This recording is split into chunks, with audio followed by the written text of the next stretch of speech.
പ്രിയ സ്നേഹിതരെ, നിങ്ങളെപ്പോഴെങ്കിലും നിങ്ങളുടെ ആത്മീയ ജീവിതത്തിൽ സന്ദേഹികളായിട്ടുണ്ടോ? ദൈവത്തിൻ്റെ സ്നേഹത്തെ, ക്രിസ്തുവിൻ്റെ ത്യാഗത്തെ, നമ്മുടെ ആത്മാവിന് നിത്യജീവനെ സംശയിച്ചിട്ടുണ്ടോ?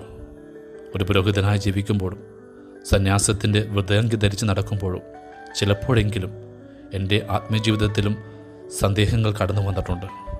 എന്നാൽ അതൊരു മാരക അപരാധമാണെന്ന് ഞാൻ കരുതുന്നില്ല.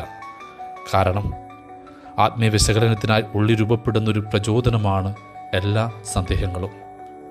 അവിശ്വാസം അങ്ങനെയല്ല, അത് അപരാധം തന്നെയാണ്.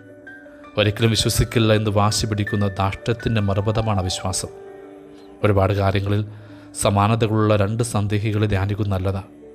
ഒരാൾ ക്രിസ്തുവിൻ്റെ വടിയൊരുക്കുവാൻ വന്ന സ്നാപയോഹന്നാന, മറ്റൊരാൾ ക്രിസ്തു വഴിയെ പോയി മരിക്കാമെന്ന് പറഞ്ഞ ശിഷ്യനായ തോമസ. തടവറയുടെ ഏകാന്തതയുടെ കനുത്തിരടിലെ നിശബ്ദതയിൽ മരുഭൂമിയിടിനാഥമായ സ്നാപകൻ സന്ദേഹിയാകുന്നു.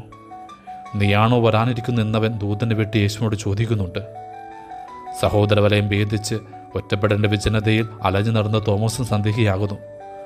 മുറിവുകളുടെ അടയാളത്തിന് വേണ്ടി അവനും വാശി പിടിക്കുന്നു. എന്തേ ഇവർ സന്ദേഹികളായി? സ്നാപയോഹന്നാൻ തടവറയുടെ ഇരുട്ടിൽ പെട്ടുപോയതുകൊണ്ടാണ്. തോമസ് വിജനതയുടെ ഏകാന്തതയിലും. ഈ തടവറയും ഈ വിജനതയും ഏതൊരുവൻ്റെ ആത്മീയ ജീവിതത്തിൽ വന്നു ചേരാൻ സാധ്യതയുള്ളതാണ്.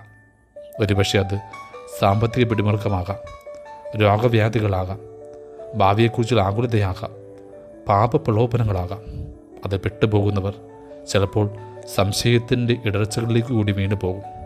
എന്നാൽ അങ്ങനെ സന്ദേഹിയാകുന്നവരുടെ ക്രിസ്തു കാണിച്ച അനുഭാവമാണ് എന്നെ ആശ്ചര്യപ്പെടുന്നത്. തൻ്റെ അടുത്തേക്ക് ദൂതനെ വിട്ട യോഹന്നാനോട് പരിഭവപ്പെടുകയല്ല, പ്രവാചകൻ വഴി ശ്രേഷ്ഠനാണവനെന്ന് അനുമോദിക്കുകയാണ് ചെയ്തത്. അകന്നുപോയ തോമസിനെയും കരുണയോടെ ക്രിസ്തു കരം നീട്ടി മുറിവുകൾ കാണിച്ച് വിശ്വാസത്തിലേക്ക് വീണ്ടെടുക്കുന്നു. അവർ വീണ്ടെടുക്കപ്പെട്ട് കഴിഞ്ഞപ്പോൾ വിശ്വാസത്തിൻ്റെ ധീര സാക്ഷികളായിട്ട് മാറുന്നു. അവർ കിട്ടിയ ആ വിശ്വാസം കാത്തു സൂക്ഷിക്കുവാൻ വേണ്ടി പരിഭവ പരാതിയൊന്നുമില്ലാതെ പ്രാണൻ പോലും വാളിനും കുന്തത്തിനും പകുത്തു നൽകുവാൻ തയ്യാറാകുന്നു.